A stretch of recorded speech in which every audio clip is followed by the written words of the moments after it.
A partir de la setmana que ve, el jutge José Castro interrogarà una dotzena de persones en relació amb un suposat finançament irregular del Partit Popular entre els anys 2003 i 2007 durant el govern de Jaume Matas. Entre les persones que citarà el jutge per la branca balear de Gürtel es troben el baladinca Rafael Torres, el director insular del govern a Menorca, Antoni Joaneda, i Javier Rodrigo de Santos. El magistrat acaba d'aixecar el secret de sumari d'aquest cas. El jutge, la Fiscalia Anticorrupció i la Guàrdia Civil investiguen la concessió des del govern de Matas de suposats contractes irregulars per un valor de 3 milions d'euros a l'empresa de comunicació Overmarketing que va fer les campanyes electorals del PP el 2003 i el 2007. I seguint aquesta informació de darrera hora es troba la nostra companya Neus Alvis. Neus, bon dia. Què més pots afegir d'aquesta nova causa judicial? Bon dia, Àngela. Com deies, la darrera hora, una darrera hora de la qual n'hem estat pendents aquí al jutjat de Via Alemanya durant tot el dematí.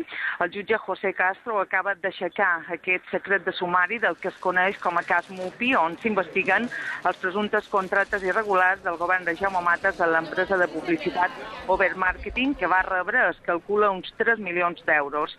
Amb l'aixecament del sumari, com dèieu, arribaran les primeres citacions. En total són 13 persones, 8 com a imputades i 5 com a testimonis. Tots seran citats a declarar la setmana que ve, uns 3 cada dia, i també dilluns, dia 12 de novembre. Entre els imputats, com dèieu, Javier Rodrigo de Santos, el baladinca Rafael Torres o el delegat del govern de Menorca, Antoni Joaneda. També hi ha càrrecs d'Overmarketing o altres càrrecs de confiança de l'executiu de Jaume Matas. De moment no s'ha imputat cap exconseller. El jutge José Castro ha dit que són les primeres citacions i les primeres imputacions, però ha assegurat que n'hi haurà més.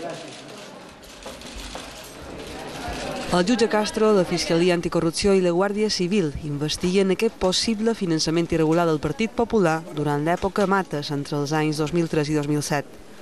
Els responsables del cas creuen que el govern va concedir 3 milions d'euros de doblers públics en contractes irregulars a Overmarketing, l'empresa de publicitat que s'encarregava de les campanyes electorals del PP a les Illes en el 2003 i el 2007. El màxim responsable d'Overmarketing ha declarat al jutge i la Fiscalia que Matas en persona, molt pendent de tots els temes d'imatge, controlava a qui i com es contractava des del govern. També ha dit que es varen manipular expedients per beneficiar-lo i ell s'ho va prendre com a agraïment per les feines fetes de Frank en campanya electoral, segons distintes informacions periodístiques. La denominada Operació Mupi, que investiga la branca balear de Gürtel, ja li costà el càrrec de delegat del govern a José María Rodríguez, que dimití l'estiu passat per filtracions sobre la seva possible imputació en el cas. A les darreres hores, la diputada del PP, Mabel Cabré, ha negat haver participat en cap finançament irregular del partit quan era consellera i ha reclamat a Jaume Matas que comparegui i expliqui els fets. Que no permitan